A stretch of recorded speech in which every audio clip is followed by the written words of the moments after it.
man's journey to the moon was watched by the largest audience in Earth's history. Yet few people knew that the success of the Enterprise was made possible by an extraordinary project. This is Houston. You are confirmed to go for orbit.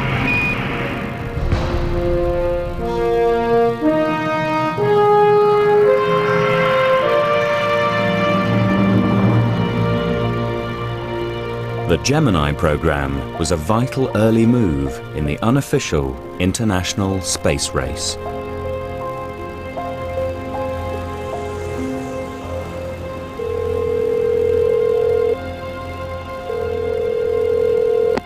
North American Aviation. Frank Borman, please. Astronaut Frank Borman was commander of a space mission designed to test a new craft in Earth orbit, a lunar lander. But the Apollo 8 lander was not yet ready to fly. Then Borman received a secret phone call.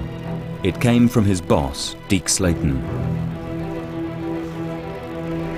CIA satellite photos suggested the Russians were ready to send a man around the moon before the end of the year. In August 1968, Borman was offered a dangerous new assignment. They wanted to know if I thought we could change our mission and take Apollo 8 and go to the moon. I said, great, I'd love to do it, let's go. One of the two men to accompany Borman was Jim Lovell. I was ecstatic. To me, the idea of going to explore a new planet far outweighed the fear of something going wrong. Yet there was much that could go wrong. The spacecraft, the rocket itself, navigating across 250,000 miles. Their safe return depended on a single engine. If it failed, the whole crew would be stranded at the moon. The third man on board was Bill Anders. We had accepted these kinds of risks. I thought we had 1 chance in 3 of a successful mission, 1 chance of 3 of an unsuccessful mission yet surviving, and 1 chance in 3 of an unsuccessful mission and not surviving. If they had died, it would have changed our view of the moon forever, knowing their bodies were up there silently circling every 2 hours, year after year. 2 minutes, 10 seconds and counting. Oxidizer tanks in the 2nd and 3rd stages now have pressurized. No human had ever flown more than 800 miles from the Earth. Apollo 8 would travel 500,000 miles to return from the moon. 12, 11, 10, 9. We have ignition sequence start. The engines are on. 4, 3, 2, 1, 0. We have commit. We have liftoff. 7:51 a.m. Eastern Standard Time.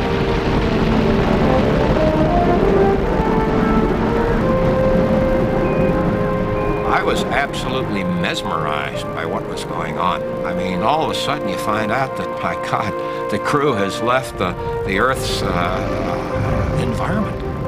Okay, it's now on a way to another planet for the first time. So, holy cow, this is something. But when future generations look back, they may be surprised to learn why men first went to the moon. Because it was not the ancient drive to explore that inspired the landing mission.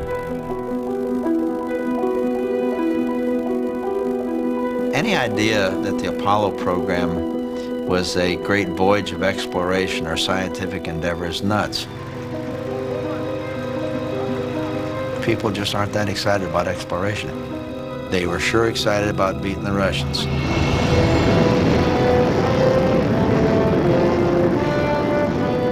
In October 1957, Russia put the first man-made satellite in history into orbit, Sputnik. To many Americans, it was a shocking defeat. Pearl Harbor in space. It is quite possible that an aggressor nation that dominates space will then dominate the world. We just can't let that happen. The consider the control of space around the Earth very much like, shall we say, the great maritime powers considered the control of the seas in the 16th to the 18th century. And they say if we want to control this planet, we have to control the space around it. Dr. Wernher von Braun was America's leading rocket scientist, a German engineer who created the V-2 rocket in World War II.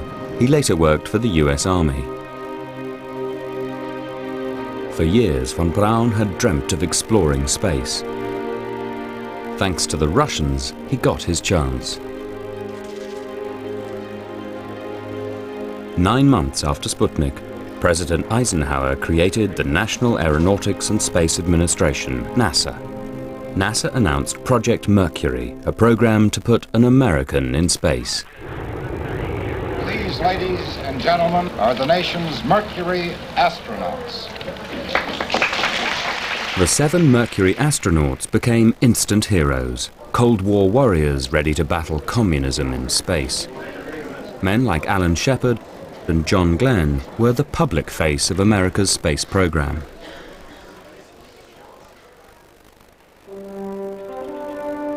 But even the Mercury astronauts had no idea what was going on behind the scenes at a little-known NASA laboratory.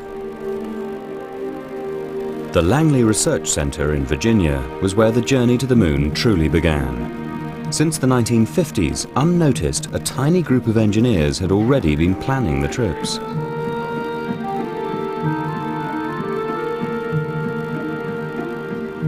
They were called the Space Task Group, visionaries dreaming the future into being.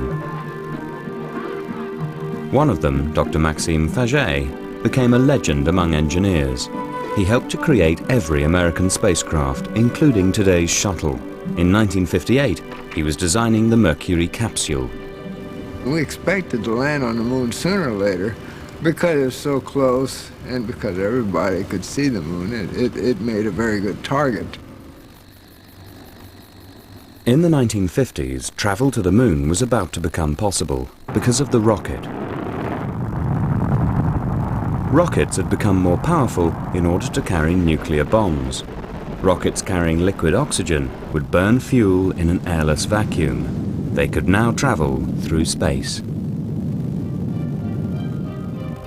For an astronaut to survive there, he'd need the protection of a spacecraft or capsule. Even a small capsule would need a huge rocket to put it into space.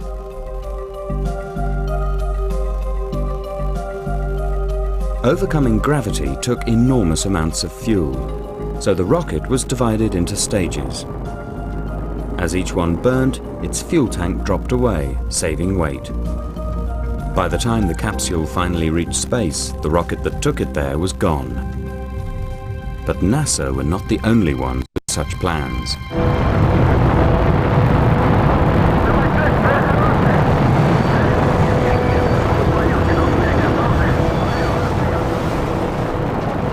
On the 12th of April 1961, the Russians put the first man into space, Yuri Gagarin. It was the worst defeat for America's space program since Sputnik. It increased the pressure on a young president who'd only been in office 12 weeks. Mr. President, don't you agree we should try to get to the moon before the Russians if we can? If we can get to the moon before the Russians, we should. And isn't it your responsibility to apply the vigorous leadership to spark up this program? When you say spark up the program, we first have to make a judgment based on the best information we can get whether we can be ahead of the Russians to the moon. We're now talking about a program which may be, which are many years away. The Saturn is still on a 40-hour week, isn't it, Mr. President? Saturn is still going to put us well behind. 2 days after Gagarin's flight, at Kennedy's request, his advisor Theodore Sorensen asked NASA what space project might beat the Russians. Their answer was a moon landing. Can we be the first to do that? Can we beat the Russians to that? They said, yes, that is sufficiently far off that the U.S. could probably, if it started now, have a chance of beating the Russians to that. That I knew Kennedy would be interested in hearing. Sorensen reported back to Kennedy. In Sorensen's mind, it was the decisive moment. And he said, I think we ought to try for the moon. There are a lot of tough things we've got to figure out first, but I think that would be the way to do it, if we can do it. But not everyone agreed. An advisory committee led by top scientist Jerome Wiesner was against going to the moon, or even putting a man in space at all. Its secret report warned that the death of an astronaut could seriously embarrass Kennedy.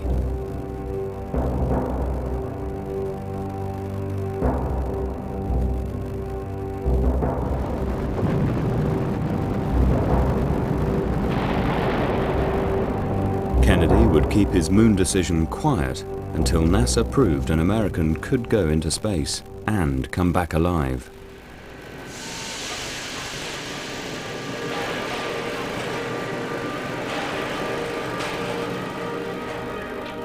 That man was Alan Shepard. Unlike Gagarin, Shepard's flight was shown on live television. If he died, the whole world would be witness. An accident on the very first flight would cast a long shadow over the US space program.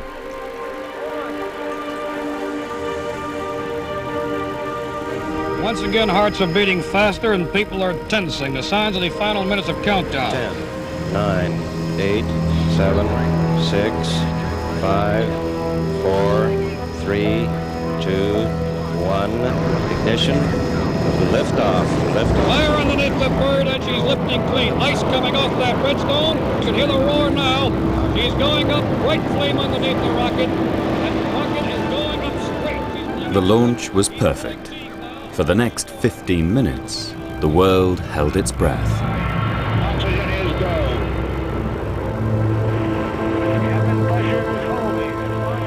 We appear to be losing voice. During re-entry, as expected, the radio cut out. For millions of viewers, Shepard had disappeared into the unknown.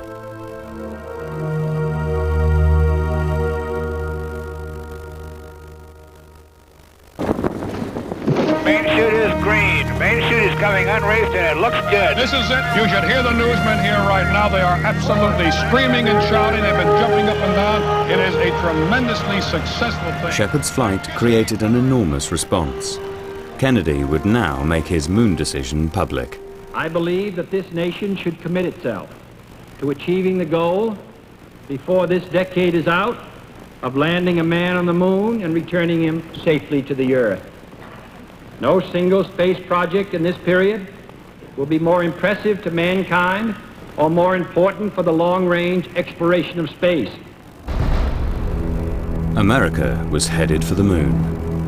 Not only had Kennedy made the decision, he'd set a deadline.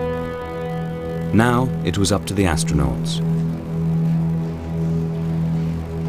It would take precision flying at extremely high speeds. There was little margin for error. This was why military test pilots had been selected in the first place. For the moon mission, they needed a spacecraft they could maneuver, a true flying machine controlled by the pilot. The answer was no longer the primitive Mercury capsule. All we could do in Mercury was put it up and fire the retro rockets and bring it down. We couldn't maneuver the vehicle. We couldn't change its inclination, couldn't change its altitude, couldn't do any kind of operations in space. By 1963, Mercury's 6 flights were over. Apollo's were still at the planning stage. Questions arose. Could craft rendezvous in space? Could humans survive a 2-week trip to the moon? Could they leave the spacecraft with nothing but a suit for protection? There was no way on Earth to resolve them. Lost between the pioneering Mercury flights and the successful Apollo moonwalks was the program that found the answers. It was called Gemini. Almost forgotten today, Gemini was the essential step to the moon. Gemini came along as kind of a step in the middle. As a matter of fact, we were doing Mercury, people began to work on Apollo, and then a number of people realized that there was a whole bunch of things that we could do in Earth orbit that we would like to do there before we ever went and tried them at the moon. Using a sophisticated twin-seater capsule scarcely larger than the single-seat Mercury, Gemini would test rendezvous, long-duration flight, and spacewalking. Most critical was rendezvous, meeting another craft in orbit. Everything was based on doing a lunar orbit rendezvous. All the hardware was sized to do that. The performance of the command and service module, the lunar module, the Saturn V booster was all based on the assumptions we could successfully do a lunar orbit rendezvous, except nobody had ever done one. In December 1965, the first attempt to rendezvous in space began. 2 Gemini flights lifted off a few days apart. It was a dress rehearsal in Earth orbit for what they'd need to do at the Moon.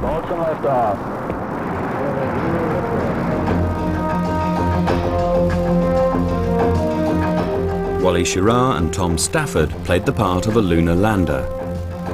They attempted to rendezvous with a mothership flown by Frank Borman and Jim Lovell. Within a few hours after their launch, Schirra and Stafford could see the other spacecraft. Hey, I think I've got it. Is that spacecraft? Now it was in Schirra's hands. To close in, he had to maintain precise control, but every maneuver consumed precious fuel. That's it. The whole thing of rendezvous is exquisite timing, delicate little touches. It's all little tiny maneuvers. You had to really get in there and use both hands and pitch and roll and move and translate, and you were flying formation with it. Separated by only a few feet, the craft moved like 2 cars driving nose to tail at over 17,000 miles an hour. Only superb control kept them from drifting apart or crashing together. A demonstration of the flair and skills called the right stuff. Ask them what their range is now. 6, what's your range? Yeah, we're sitting up here playing bridge together. We're in formation with 7. Everything is go here. We did it. Roger, congratulations. Excellent. It's pretty exciting. Roger. Wally Schirra's piloting and careful use of fuel proved too that rendezvous could work. Wally was a perfect choice for that.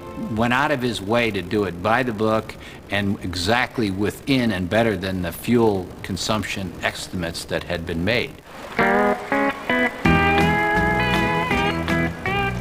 Following their success, Schirra and Stafford returned to Earth. Frank Borman and Jim Lovell remained in space on a 2-week long-duration flight. It was a test to see what would happen to the human body on an actual moon trip.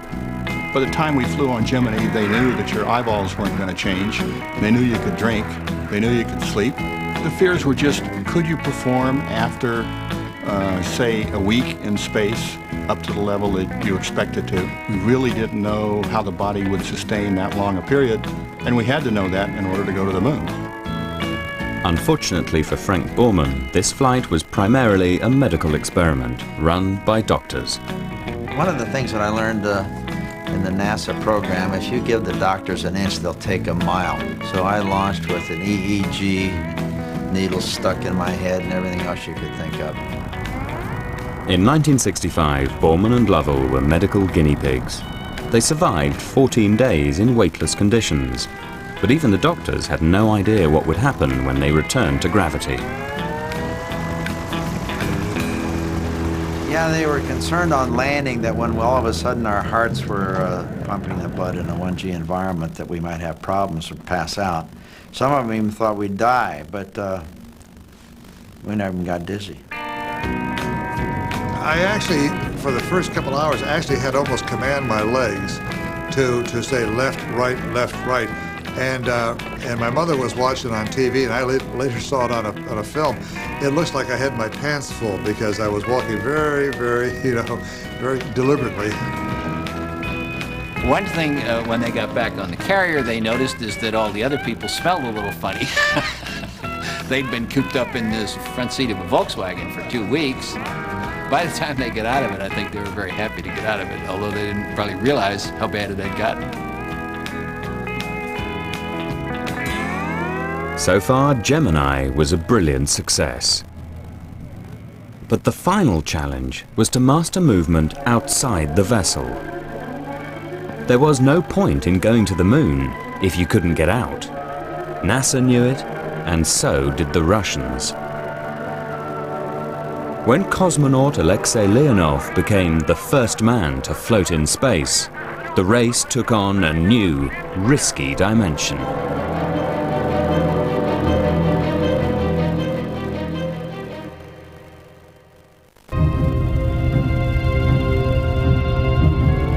Every time I'd push or turn a valve, it would turn my entire body in zero gravity. I had nothing to hold on to.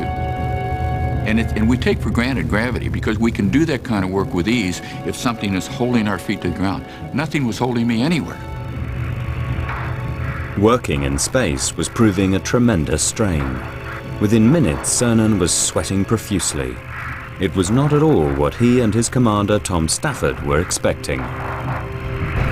Within a few minutes, it fogged over. We were so naive, we didn't even think about putting defog on our visor like you do when you go snorkeling or scuba diving. And so he was huffing and puffing, and I was flying the spacecraft. He says, "Tom, I've got a hard time controlling myself." And it was a very, in retrospect, somewhat of a hair-raising thing. And there were probably times where there were people down here on Earth wondered whether I'd get back in because my heart rate was running at 170 beats a minute. I said, "Hey, this is not a good situation at all."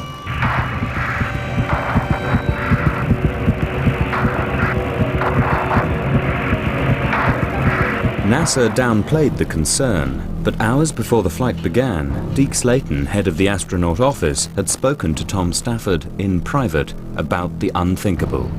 Tom, he says, NASA management wanted me to let you know if something happens to him out there, and if he dies, you've got to bring him back because we can't afford to have a dead astronaut floating around out there. I looked at him and I said, "We've never talked about this before."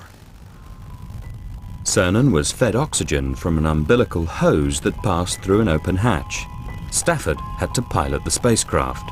He could not pull Cernan back in unaided, seat him and shut his hatch. The only way Stafford could possibly bring a dead Cernan back was to re-enter the atmosphere, trailing his corpse with the hatch still open. The Gemini would be in front, but this thing is going to be whipping us all around.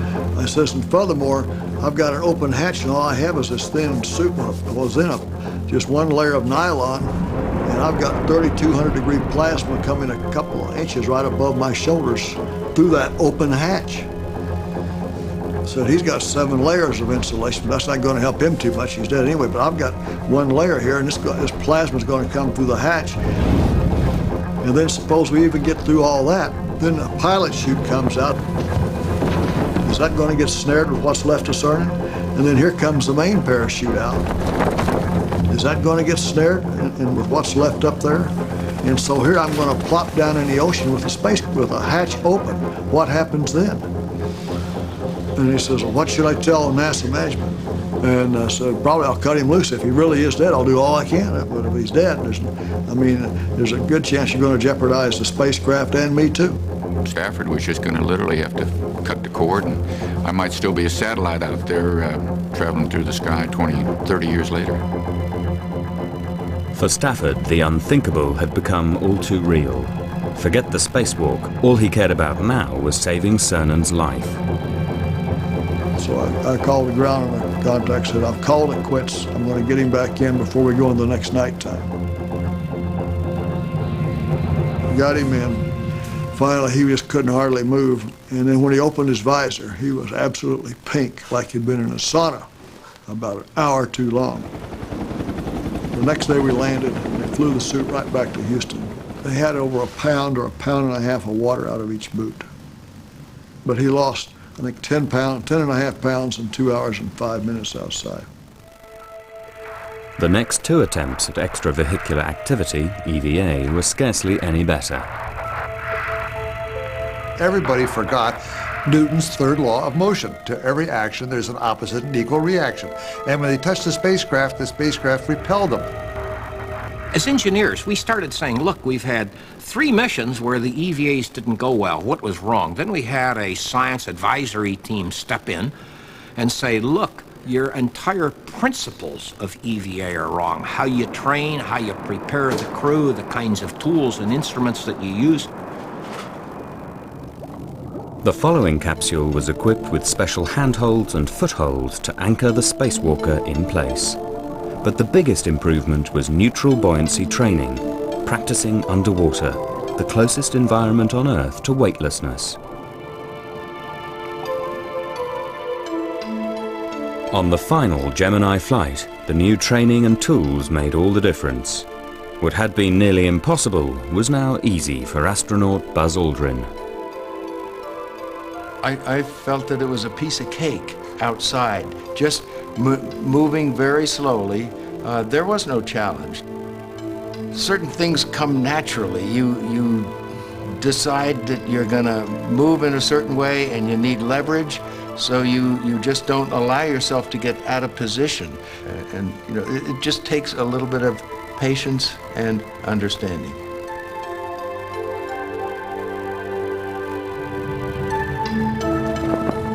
In November 1966, Gemini came to a triumphant finish. The unacknowledged heroes of NASA's afterthought had tested every technique Apollo would need to reach the moon. We had to learn how to do all the things to prove that they could be done before we could even begin to think about going to the moon on Apollo.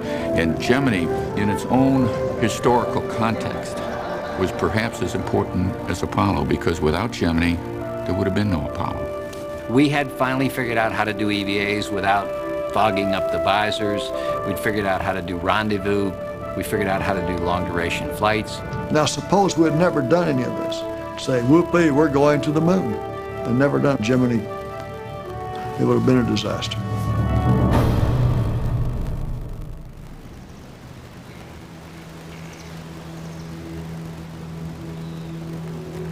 But Gemini's success was no guarantee for the future.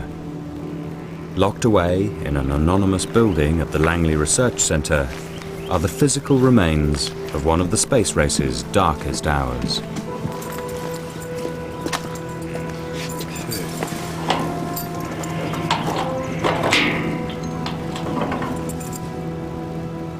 The objects stored here have not been shown to the public in a decade.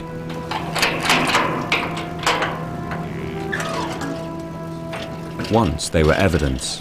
Today they are painful fragments of shattered dreams.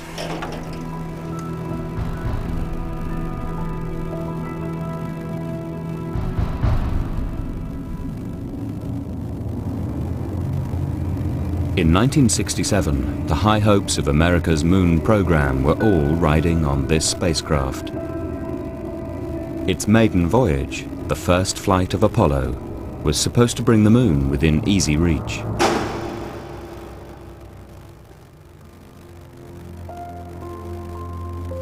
But it was not to be. 4 weeks before launch, this spacecraft was destroyed by fire. Tragedy not only claimed the lives of 3 astronauts, it also stole forever the innocence of everyone who worked on Apollo.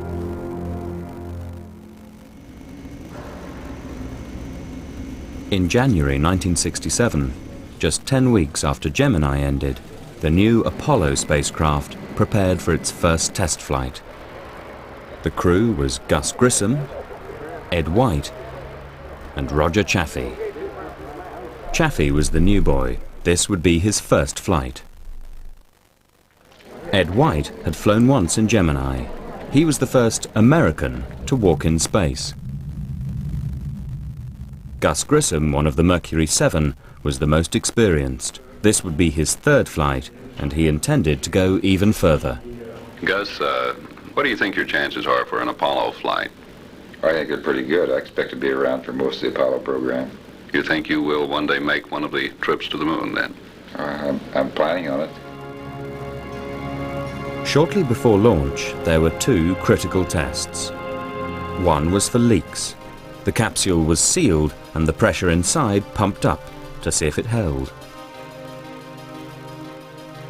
The second test was a practice countdown, a dress rehearsal for launch.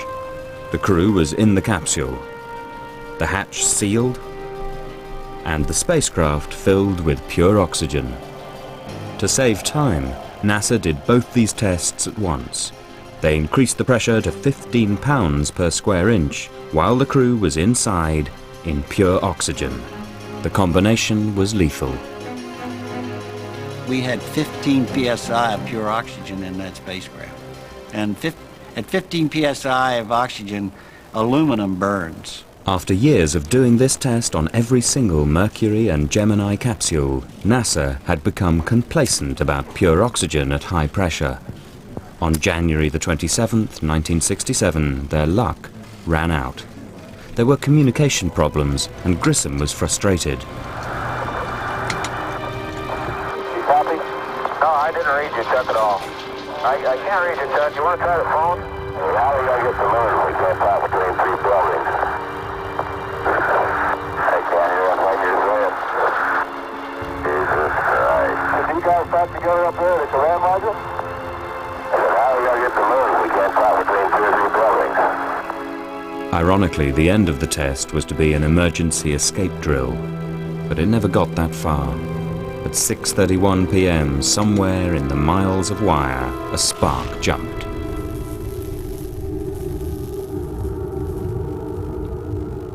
I was looking at a TV on my launch director's console.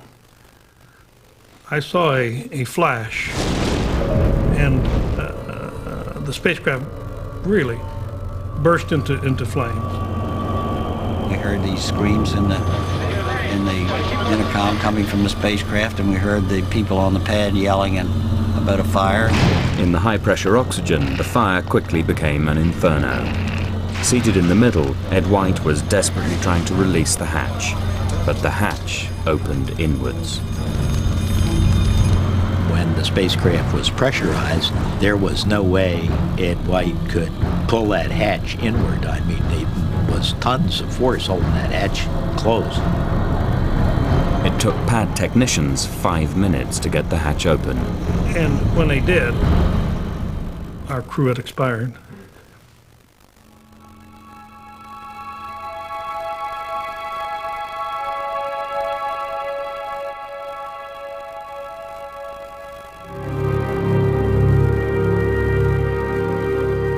It was like a stomach punch for everyone in the program, and everybody, no matter what role they had or what part they had in it, I think had a sense of guilt about it.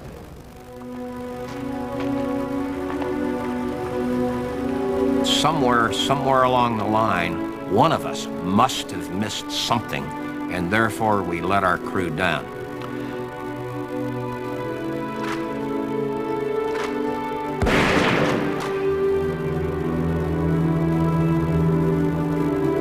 Roger was so energetic, so enthusiastic about the whole program. We're sure that as long as he had to leave this world, he's happy in his spaceship anyway. No anger at what's down at Cape Kennedy? What will continue? What will follow? None whatsoever. The price of progress comes high at times.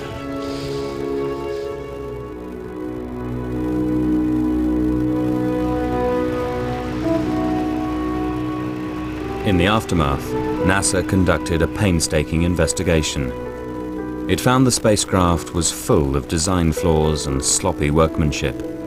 Worst of all, poor quality wiring, the most likely cause of the fire. Over 100 design changes were made. A hatch that opened outwards in 7 seconds. Better shielding on wire. Better fireproofing. And for ground tests, no more pure oxygen. This spacecraft never left the ground, yet it may have contributed more than any other flight to the goal of reaching the moon.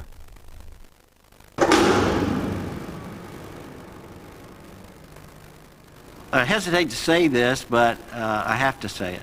I don't think we would have gotten to the moon in the 60s if we had not had the fire. That's a terrible thing to say, but I think it is true. If that had happened while we were on the way to the moon, we'd have lost the crew, never heard from them again, and it would have been just a mystery hanging over the whole program, which would have caused an untold delay, and maybe even a cancellation.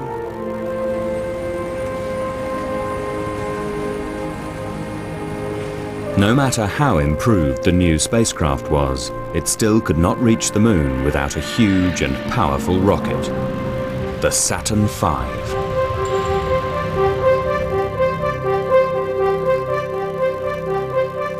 Mercury and Gemini had used reconfigured military rockets intended to carry warheads. The Saturn V was created solely to explore space. It was as tall as a 24-story building. It weighed over 2,500 metric tons, but over 90% of the weight was fuel. That fuel didn't last long. The 5 engines of its first stage burnt 15 tons a second. But in the race to beat the Russians, there'd been no time to test it in stages.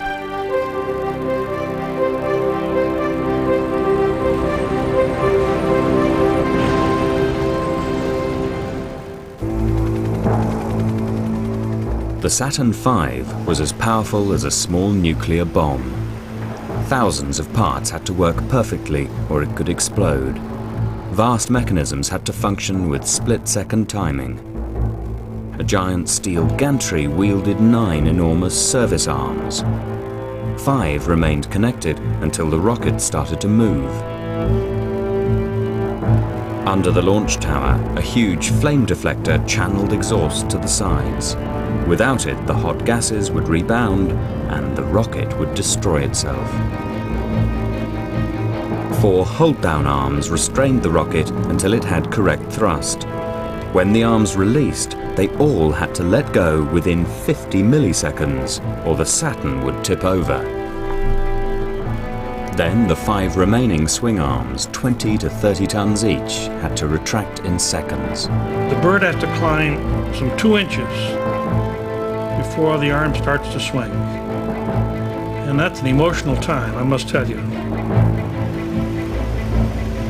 By 1967, rocket and launch complex were ready. T-minus 60 seconds. On November the 9th at 7 a.m., Rocco Petroni's launch team lit the blue touch paper. You count up, and at 6 seconds, roughly, you give the first signal to burn.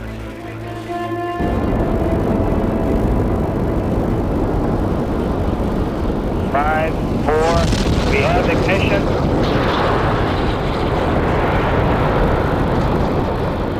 When the engines had all reached correct thrust, the rocket sent a command, "Let me go."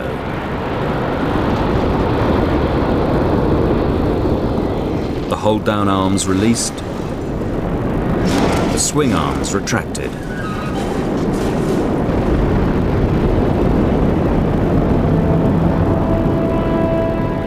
Shards of frozen air fell away, shattered as Saturn V rose on wings of fire.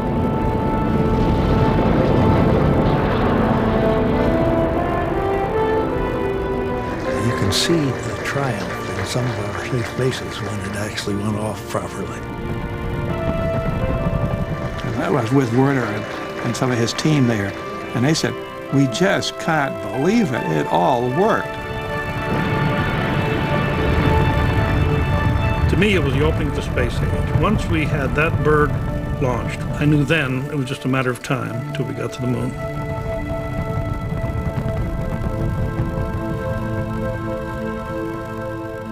The Saturn V had worked perfectly on its first unmanned test.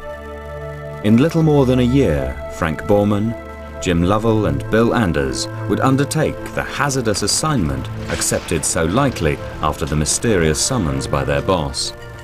I did not have any idea until I walked into Slayton's office. Honest to God. Well, let me ask you, what did he give you an option, or did he say the mission's been changed? No, he said that the Russians, the CIA had heard that the Russians were going to launch before the end of the year, and Lowe was coming up with this plan to send Apollo 8 to the moon, and what did I think about it? I thought, I think it's a hell of a good idea. It'd take me 30 seconds. I committed you guys. See that, Bill? He said, hey, Bill and Jim would really love to do that. 3 days after leaving Earth, Apollo 8 was at its furthest. The moon was invisible, hidden in shadow, lost in total darkness. It was very black. All there was we could see over our shoulder was a black hole with no stars. We assumed that was the moon. In fact, the only time of the flight that my hair kind of crawled on the back of my neck, going into this big black hole.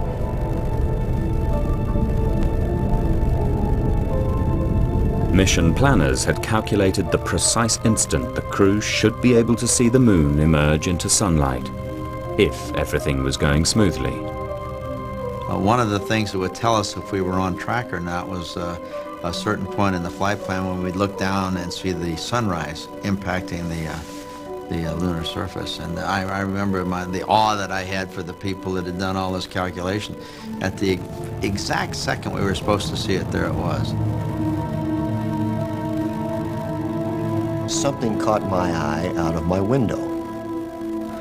And these were the lunar mountains coming up the window. It was the first time humans had ever gazed at the dark side of the moon. It was a lot rougher than the front of the moon, the side that's always exposed to the Earth.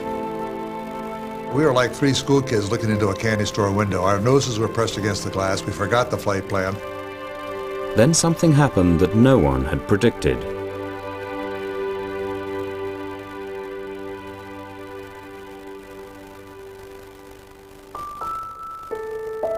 When I looked up and saw the Earth coming up on this very stark, beat-up lunar horizon, an Earth that was the only color that we could see, a very fragile-looking Earth, a very delicate-looking Earth, I was immediately almost overcome with the thought, you know, here we came all this way to the moon, and yet the most significant thing we're seeing is our own home planet, the Earth.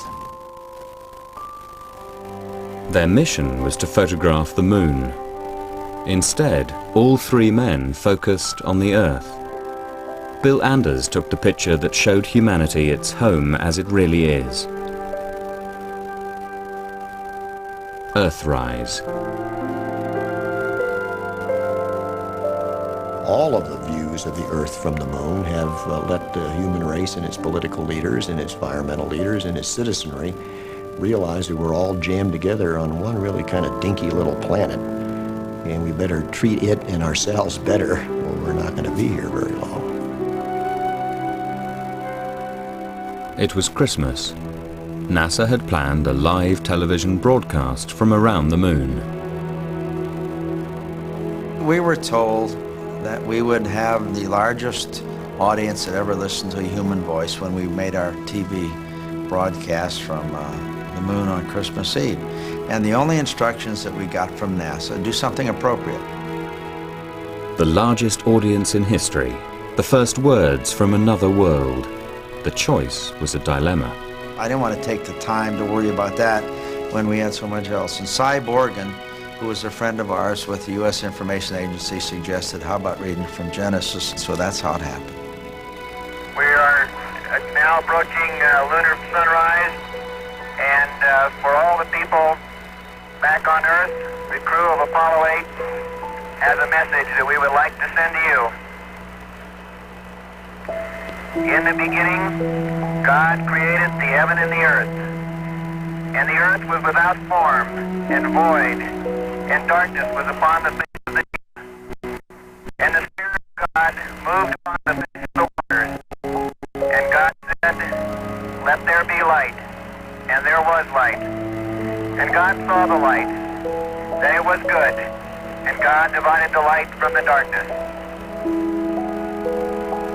There's a lot of times in my life when I've been brought to tears by just the power, the immensity, the beauty of what we were doing, and this was one of those days. And God saw that it was good. And from the crew of Apollo 8, we close with good night, good luck, a Merry Christmas, and God bless all of you on the good earth.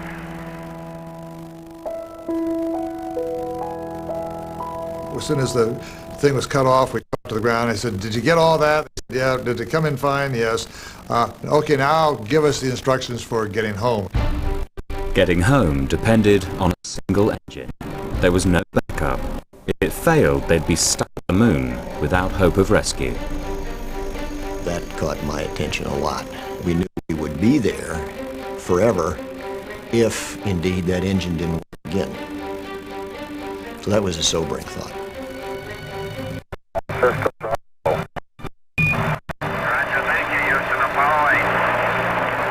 I think the premier of all the tense moments was the burn to get us back out of lunar orbit. We only had a single engine to do that, and had it failed, we'd still be circling the moon. So I can assure you there were 6 eyeballs focused on those instruments. Well, we were talking about what we called the TEI burn, trans-Earth injection, and of course we spent 20 hours going around the moon, and we were all kind of tired, and so we were programming the computer to turn on the engine and get the proper attitude. And as we got around the backside, because this burn starts at the backside, so no one can hear us from the Earth, and on the computer it comes up a little sign that says, a couple numbers that essentially says, "Are you really sure that you want to make this maneuver? This is your last chance to make up a decision." So I said, "Frank, hey, do we want to..." Frank says, "Push the button, push the button." I'll never forget that.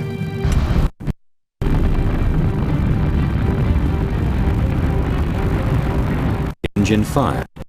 They headed back towards the Earth. Their course needed to be completely accurate. In 3 days, Apollo 8 hit the Earth's atmosphere at 25,000 miles an hour. They had to come in at exactly the right angle. Too shallow, and they would skip off like a stone on water. Too steep, Apollo 8 would be incinerated. And we had to come 240,000 miles to hit something that was a re-entry target about the size of a letter slot seen from about 5 miles away. We had to slide the letter into that slot. And the initial throw was good enough that that letter went right through the middle of it. On the re-entry, Bill hadn't flown before, so Lovell and I were kidding him all the time about how exciting the re-entry was going to be and this and that and the other thing, and that don't worry, we were going to be all right. And then about halfway through the re-entry, the Apollo was so much more spectacular than Gemini that Lovell and I were both scared. We shut up. Yeah. You remember that? With its Earthrise photograph and reading from Genesis, Apollo 8 struck a universal chord. I think the high point of my space career was Apollo 8. I say that because we were the first 3 people to leave the Earth, to go to the moon, to see the moon far side, but also the first people to see the Earth as it really is.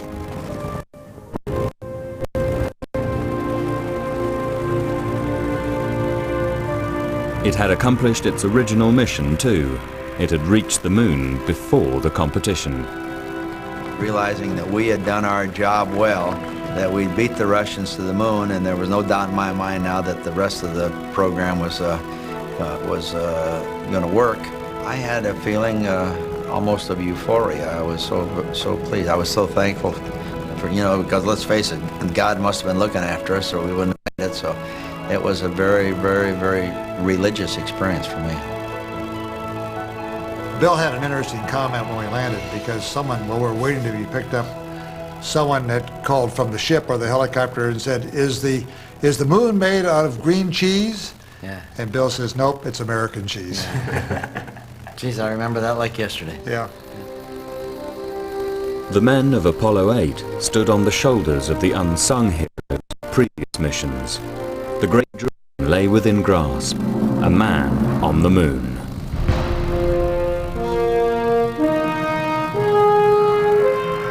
You can see the concluding part of Mission Impossible tomorrow at 7 o'clock. And 4's Walking on the Moon season continues next. Apollo 11 was halfway through its historic journey 30 years ago today.